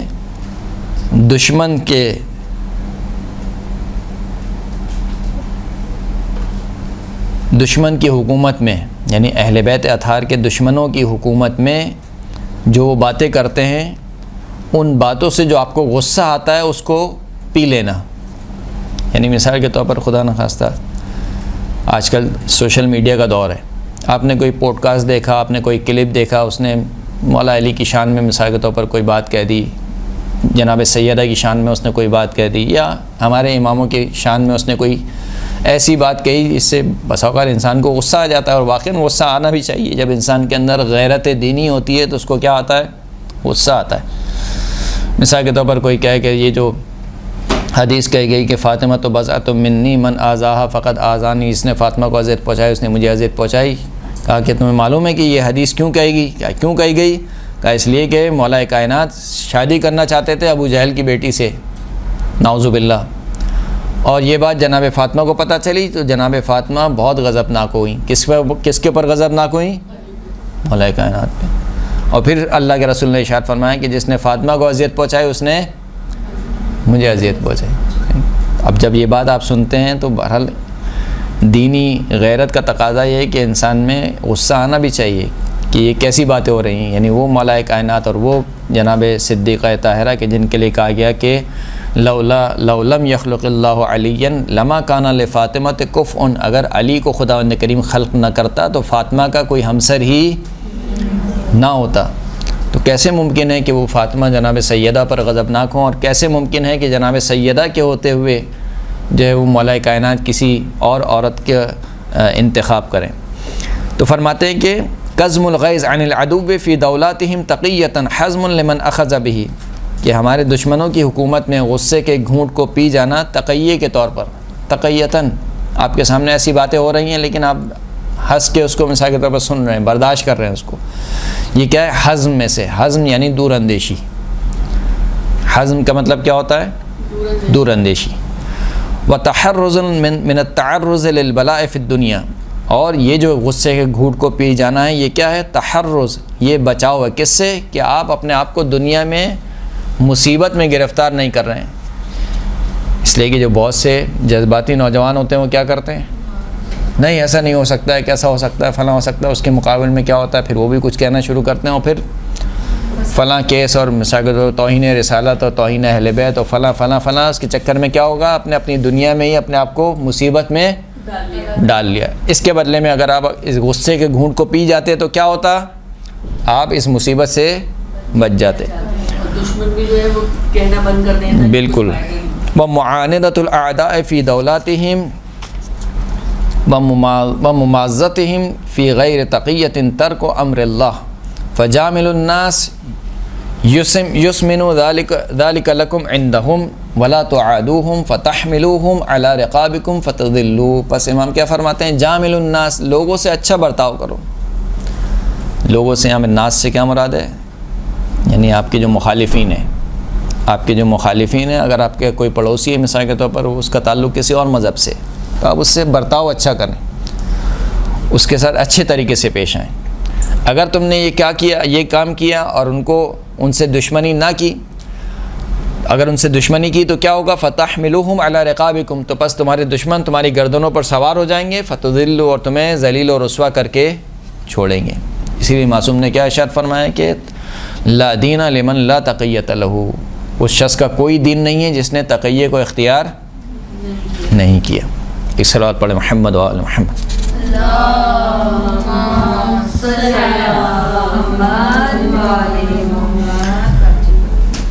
ساتویں امام کی جن کا لقب ہی کیا ہے؟ کاظم۔ کیوں کاظم کہا گیا؟ کیونکہ بہت زیادہ غصے کو پی جانے والے تھے، یعنی ان کے سامنے بہت سارے زیادہ ایسے واقعات یا ایسے افعال ہوئے کہ جو انسان کو غصہ دلانے والے تھے، لیکن اس کے باوجود وہ غصے کو پی جانے والے تھے۔ اسی لیے کہ روایت کہتی ہے کہ کان واللہ موسیٰ بن جعفر من المتوسمین، خداوند کریم کی قسم، اللہ کی قسم، ساتویں امام موسیٰ کاظم علیہ السلام ان کا شمار متوسمین میں سے ہوتا تھا۔ متوسمین کسے کہتے ہیں؟ کہ جو پیشانی کو دیکھ کر پہچان جاتے تھے کہ یہ کون ہے، مومن ہے یا کیا ہے، منافق ہے، یا اس کی نسل سے مومن ہوگا یا مومن نہیں ہوگا۔ یعلم من یقف علیہ بعد موتہ، خود امام موسیٰ کاظم اپنی زندگی میں جانتے تھے کہ کون ان کے چلے جانے کے بعد ان کی امامت پر توقف کرے گا۔ فرقہ واقفیہ کیا کہتے ہیں؟ کہ وہ ساتویں امام تک مانگتے ہیں، صحیح ہے۔ اس کے بعد کہتے ہیں کہ امام موسیٰ کاظم ہی کیا تھے؟ قائم تھے، اور وہ ان کو اللہ نے اپنے پاس اٹھا لیا ہے۔ خود امام موسیٰ کاظم اپنی زندگی میں جانتے تھے، یعنی جو ان کے اصحاب موجود تھے انہی اصحاب میں سے معلوم تھا ان کو کہ ان میں سے کون میرے چلے جانے کے بعد میری امامت پر توقف کرے گا۔ وَيَجْحَدُ الْإِمَامُ بَعْدَ إِمَامَتِهِ، اور امام موسیٰ کاظم جانتے تھے کہ ان میں سے کون میرے بعد جو امام ہے اس کا انکار کرے گا، یعنی امام علی رضا علیہ السلام کا انکار کرے گا۔ وَكَانَ يَقْذِبُ غَيْظَهُ عَلَيْهِمْ، لیکن اس کے باوجود وہ اپنے غصے کو پی جاتے تھے ان کے اوپر۔ یعنی آپ سوچئے کہ ایک مجلس درس ہے، اس مجلس درس میں جتنے افراد موجود ہیں، امام موسیٰ کاظم درس دے رہے ہیں اور سامنے جانتے ہیں کہ یہ جو شخص ہے مثال کے طور پر، یہ شخص میرے بعد میرے بیٹے کی امامت کا انکار کرے گا اور میری امامت پر توقف کرے گا، لیکن اس کے باوجود امام کیا کرتے تھے؟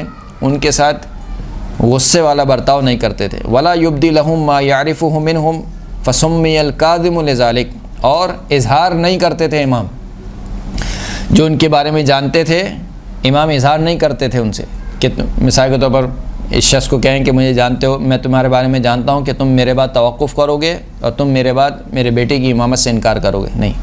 اسی وجہ سے امام کو کیا کہا گیا؟ فَسُمِّيَ الْكَاظِمُ، امام کو کاظم کہا گیا. یہاں تک کہ روایت کہتی ہے کہ امام موسیٰ کاظم فرماتے ہیں کہ اللہ نے مجھے دو میں سے ایک چیز کو اختیار کرنے کا حکم دیا کہ یا تو میرے شیعہ مارے جائیں یا مجھے قید کیا جائے.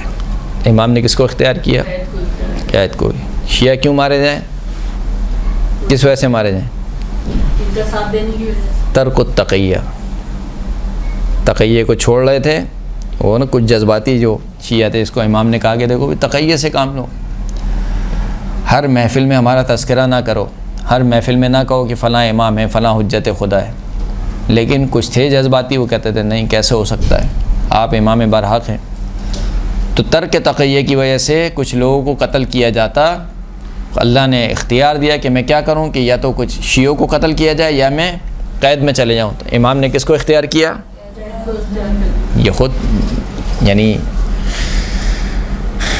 اس سے بڑھ کر انسان کیا اور غصے کے گھونٹ کو پیے گا کہ خود امام کے چاہنے والے ہیں، امام سمجھا بھی رہے ہیں، اس کے بعد نہیں سمجھ رہے اور پھر اس کے بعد امام کو قید میں جانا پڑ رہا ہے. کس وجہ سے؟ انہی شیعوں کی وجہ سے جو کہ تقیہ کو ترک کر رہے ہیں، چھوڑ رہے ہیں. روایت کہتی ہے کہ چوتھے امام کی ایک کنیز تھی جو وضو کے برتن سے پانی لے لیتی تھی اور امام جو ہے وہ وضو کرتے تھے. ایک دن کیا ہوا؟ فسقط الابریق من ید الجاریہ، کنیز کے ہاتھ سے وہ جگ چھوٹا اور امام کے چہرے پر وہ پانی گر گیا. فشجہ فرفع علی بن الحسین رأسہ الیہ، امام نے اس کو سر اٹھا کے دیکھا اس کنیز کو. تو جاریہ نے کہا کہ ان اللہ عز وجل یقول والکاظمین الغیظ، پروردگار عالم ارشاد فرماتا ہے کہ متقی کون ہیں؟ کہ جو غصے کو پی جانے والے ہیں. امام نے فرمایا قد قذمت غیظی، میں نے اپنے غصے کو پی لیا. پھر اس نے کنیز نے کہا والعافین عن الناس، متقی افراد کون ہیں؟ کہ جو لوگوں سے درگزر کرتے ہیں. امام نے فرمایا کہ قد عفا اللہ عنک، خداوند کریم تجھ سے درگزر کرے، تجھے معاف کرے. پھر فرمایا کہ یعنی پھر اس کنیز نے کہا کہ واللہ یحب المحسنین، پروردگار عالم نیک کام کرنے والوں کو پسند کرتا ہے. چوتھے امام نے فرمایا کہ اذهبی فانت حرۃ، چلے جا کہ بس تو اب اللہ کی راہ میں کیا ہے؟ آزاد ہے. کون کرے گا یہ کام؟ کنیز ہے امام کی، امام کی کنیز ہے.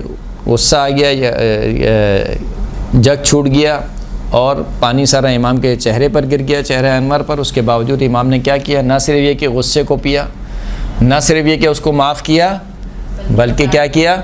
اللہ کی راہ میں آزاد کر دیا. اسی قسم کی ایک روایت جو ہے وہ امام حسن مجتبیٰ سے ہے کہ وہ بیٹھے ہوئے تھے اور ان کے ساتھ کچھ ان کے مہمان بھی موجود تھے، کھانے پر بیٹھے ہوئے تھے اور کھانے پر ان کے ساتھ ان کے کچھ اشراف مہمان موجود تھے. فجاء غلامہ، تو ان کا ایک غلام آیا، بطعام حار، گرم کھانا لے کر آیا. فحبس الفرش رجلہ، اور جب وہ آ رہا تھا تو جو زمین کا بچھونا تھا یا زمین کی چادر تھی وہ اس کے ٹانگوں میں پھنس گئی. فصب الطعام علی وجہہ ورأسہ دفعۃ، تو پس اس نے وہ سارا کا سارا کھانا کس پہ گرا دیا؟ امام حسن مجتبیٰ پر. یعنی سارا کا سارا کھانا ان کے چہرے پر اور ان کے سر پر گرا دیا. فنظر الی الغلام نظر تعذیب لا نظر تعظیم، پس امام نے نظر اٹھا کے دیکھا غلام کی طرف، لیکن یہ نظر جو ہے وہ غصے والی نظر نہیں تھی بلکہ تعذیب والی تھی کہ یعنی تمہیں دیکھ کر آنا چاہیے مثال کے طور پر. تو فوراً سے اس غلام نے کہا کہ ان اللہ یقول والکاظمین الغیظ، خداوند کریم غیظ کو پی جانے والے، غصے کو پی جانے والوں کو پسند فرماتا ہے. متقین کی صفات یہ ہے کہ وہ غصے کو پی جاتے ہیں. تو امام نے فرمایا قد قذمت غیظی، میں نے اپنے غصے کو پی لیا.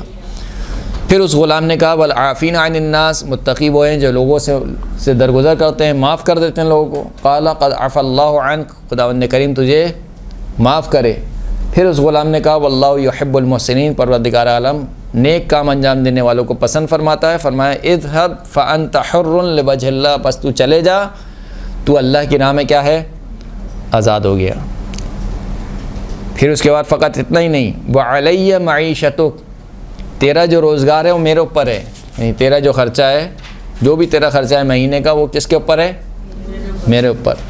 فتعجب من حلم الحاضرون، پر جو حاضر افراد بیٹھے ہوئے تھے وہ امام کے حلم سے، بردبار سے کیا کیا؟ انہوں نے تعجب کیا. وقالوا اللہ اعلم حیث یجعل رسالتہ، وہ سب کے سب کہنے لگے کہ پروردگار بہترین جانتا ہے کہ وہ اپنی رسالت کو کہاں قرار دے گا۔ ایک صلوات پڑھیں محمد و آل محمد۔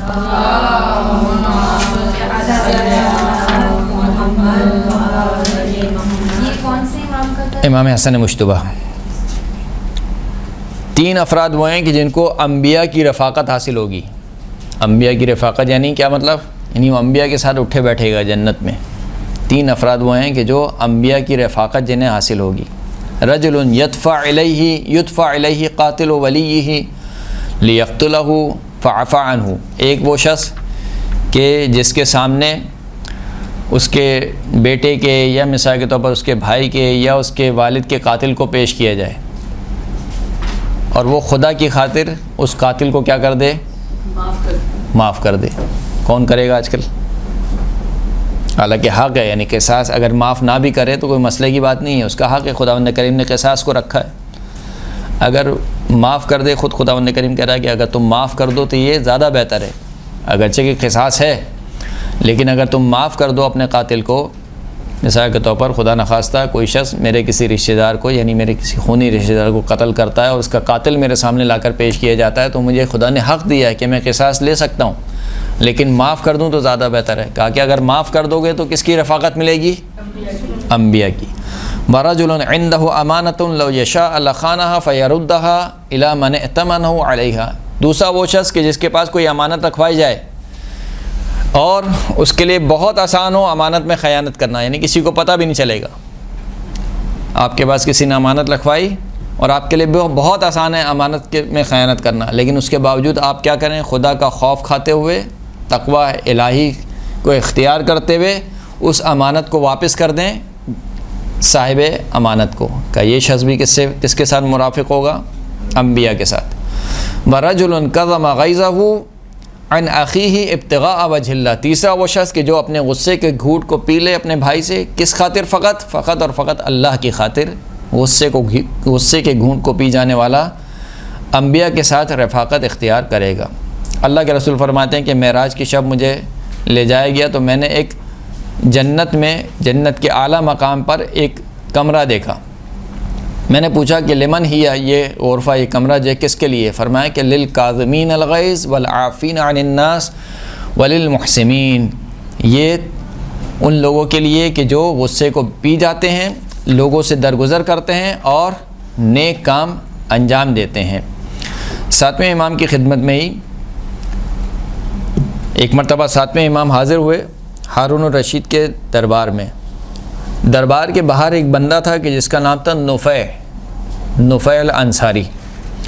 جب امام موسیٰ کاظم اپنی سواری پر آئے تو فتلقاہ الحاجب بالاکرام، تو جو دربار بان تھا اس نے بہت عزت اور احترام سے آپ کے ساتھ ملا اور آپ کی بہت زیادہ تکریم کی، احترام کیا اور دوسرے لوگوں سے زیادہ آپ کو جلدی بھیجا اندر۔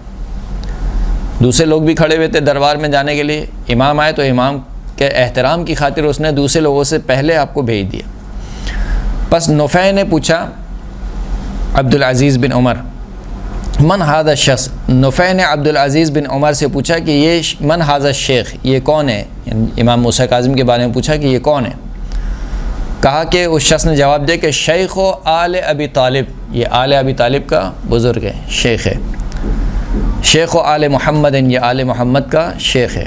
ھذا موسیٰ بن جعفر، یہ جناب موسیٰ کاظم علیہ السلام ہے۔ جب یہ سنا تو وہ نفع کہنے لگا کہ ما رأیت اعجز من هؤلاء القوم، اس قوم سے زیادہ عاجز ترین کسی قوم کو میں نے نہیں دیکھا۔ یفعلون ھذا برجل یقدر ان یزیلہم عن السریر، یہ اس شخص کا احترام کر رہے ہیں کہ جو قدرت رکھتا ہے کہ خلیفہ سے اس کا تخت چھین لے۔ یعنی یہ جو امام موسیٰ کاظم ہیں یہ قدرت رکھتے ہیں کہ خلیفہ سے کیا کریں، اس کا تخت اور تاج چھین لیں، اور تم اس کے ساتھ اس طریقے سے احترام سے پیش آ رہے ہو۔ پھر کہنے لگا کہ اما ان خرج لاسوءہ، پس تم دیکھنا کہ جیسے امام موسیٰ کاظم ابھی آئیں گے دربار سے تو میں ان کے ساتھ کیا کرتا ہوں۔ عبدالعزیز کہتا ہے کہ لا تفعل، عبدالعزیز نے اس سے کہا، نفع سے کہا کہ دیکھو یہ کام نہیں کرو، فإن هؤلاء اہل البیت، یہ لوگ جو ہیں امام موسیٰ کاظم سے کہا کہ یہ اہل بیت میں سے ان کا شمار ہوتا ہے. قل من تعرض لهم احد في الخطاب الا وسموه في الجواب صمتا يبقى عارها عليه مدى الدهر. بہت کم ایسا ہوا ہے کہ کسی نے ان کے ساتھ برائی سے مخاطب کیا ان کو، مگر یہ کہ انہوں نے اس کو ایسا جواب دیا ہے کہ اس جواب کی ذلت ان کی پیشانی پر ہمیشہ ہمیشہ کے لیے کیا ہو گئی؟ ثبت ہو گئی. فرمایا کہ جب امام موسیٰ کاظم باہر آئے تو نفع نے امام کے جو سواری تھی اس کی لگام کو پکڑ لیا اور کہنے لگا کہ من انت یا حاذا، اے تم کون ہو؟ یعنی یہ بہت ہی اسے کہنا چاہیے یہ جو خطاب ہے تحقیر آمیز ہے. کسی کی آپ کو ذلت کرنی ہو تو اس طریقے سے مخاطب کیا جاتا ہے. اب امام موسیٰ کاظم ہے اور امام موسیٰ کاظم سے اس نے کیا کہا کہ من انت یا حاذا، اے شخص تم کون ہو؟ اس نے امام نے جواب دیا کہ یا حاذا ان کنت ترید النسب انا ابن محمد حبیب اللہ ابن اسماعیل ذبیح اللہ ابن ابراہیم خلیل اللہ. اے شخص اگر تو میرا نسب جاننا چاہتا ہے تو میں کون ہوں؟ میں محمد حبیب اللہ کا بیٹا ہوں، وہ محمد جو کہ اسماعیل ذبیح اللہ کے بیٹے ہیں، وہ اسماعیل ذبیح اللہ جو کہ ابراہیم خلیل اللہ کے بیٹے ہیں. یعنی اگر تم میرا نسب جاننا چاہتے ہو تو میرا نسب یہ ہے. وَإِن كُنْتَ تُرِيدُ الْبَلَدَ، اور اگر تم جاننا چاہتے ہو کہ میرا کس شہر سے تعلق ہے، فَهُوَ الَّذِي فَرَضَ اللَّهُ عَلَى الْمُسْلِمِينَ إِن كُنْتَ مِنْهُمْ الْحَجَّ إِلَيْهِ، تو میرا تعلق اس شہر سے ہے کہ جس شہر کے لیے اللہ نے مسلمانوں پر حج کو فرض قرار دیا ہے، اگر تو مسلمان ہے تو. پھر اس کے بعد کہا کہ وَإِن كُنْتَ تُرِيدُ الْمُفَاخَرَةَ، اگر تو فخر کرنا چاہتا ہے مجھ پر تو فَوَاللَّهِ مَا رَضَوْا مُشْرِكُ قَوْمِ مُسْلِمُ قَوْمِكَ اکفاءہم حتی قالوا یا محمد اخرج الینا اکفاءنا من قریش. اگر تو فخر اور مباحت کرنا چاہتا ہے تو خدا کی قسم جو میری قوم کے مشرک تھے یعنی قریش کے. امام کا تعلق کہاں سے قبیلے سے؟ قبیلہ بنی ہاشم. قبیلہ بنی ہاشم کس میں سے؟ قریش کی ایک شاخ ہے. تو میری قوم کے جو قریش تھے وہ راضی نہیں ہوئے تمہاری قوم سے، یعنی جب جنگ ہوتی تھی تو وہ کہتے تھے کہ لاؤ ہمارے برابر کا کوئی شخص بھیجو، تو اللہ کے رسول مثال کے طور پر بھیج دیتے تھے کہ جاؤ تم جا کے لڑو. جب ان کو دیکھا تو کہا کہ نہیں یہ ہماری برابری کے لائق نہیں ہے، ہماری قوم میں سے ہی کسی کو بھیجو. تو کہا کہ اگر تم فخر کرنا چاہتے ہو تو اللہ کے رسول نے تمہاری قوم میں سے بھیجا تھا قریش کے لڑنے کے لیے، لیکن جو قریش تھے وہ راضی نہیں ہوئے، انہوں نے کہا کہ ہمارا کوئی ہمسر، ہمارا کوئی ہم پلہ ہم بھیجو. اس کا مطلب کیا ہے کہ تم قوم اور قبیلے کے اعتبار سے بھی مجھ سے کیا ہو؟ پستر ہو. وَإِن كُنْتَ تُرِيدُ الصَّيْتَ وَالْإِسْمَ، اور اگر تم شہرت اور نام اور نمود چاہتے ہو فَنَحْنُ الَّذِينَ أَمَرَ اللَّهُ بِالصَّلَاةِ عَلَيْنَا فِي الصَّلَوَاتِ الْمَفْرُوضَةِ، تو بس ہم ہی وہ افراد ہیں کہ جن کے اوپر اللہ نے واجب نمازوں میں درود کو واجب قرار دیا ہے. اللہم صلی علی محمد تقول، اور اگر تم نماز پڑھتے ہو تو تم کہو گے اللہم صلی علی محمد وآل محمد فنحن آل محمد، پس ہم کون ہیں؟ آل محمد ہیں. پھر اس کے بعد کہا کہ خل عن الحمار، کہ میرے جو سواری ہے اس کی لگام کو چھوڑو. فخل عنہ، بس اس نے نفع نے چھوڑا، ہاتھ کو چھوڑا، سواری کی لگام کو چھوڑا. وَيَدُهُ ترعد، جبکہ اس کا جو ہاتھ تھا وہ لرزنے لگا، یعنی جس ہاتھ سے اس نے لگام کو پکڑا تھا، یعنی امام نے جو اس کو خطاب کیا جواب دیا اس کا ہاتھ لرزنے لگا. منصرف مخزیًا، اور وہ رسوائی کی حالت میں شرمندگی کے عالم میں چلا گیا.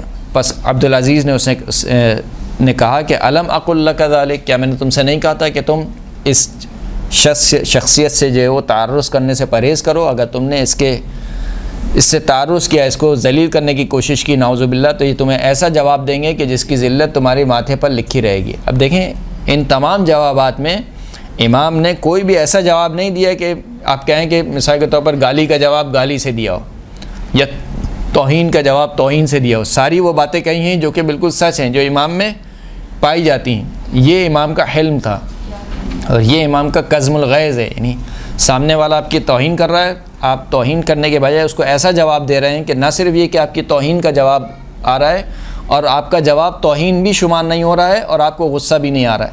اس وجہ سے امام کو کیا کہا گیا؟ کاظم کا لقب دیا گیا امام کو. یہاں تک کہ ایک اور روایت جو میں آپ کو کئی بار سنا چکا ہوں، ایک بار آپ اور سن لیجئے کہ جب مدینہ میں امام تشریف لاتے تھے تو دوسرے خلیفہ کی نسل سے ایک شخص تھا، وہ بہت برا بھلا کہتا تھا امام کو، اور بالخصوص مولا کائنات کو بہت ہی برا بھلا کہتا تھا۔ تو 7ویں امام کے جو اصحاب تھے وہ ایک دن بہت ہی جذباتی ہو گئے، کہا ہم اس کو قتل کرتے ہیں۔ کہا نہیں، منع کیا امام نے۔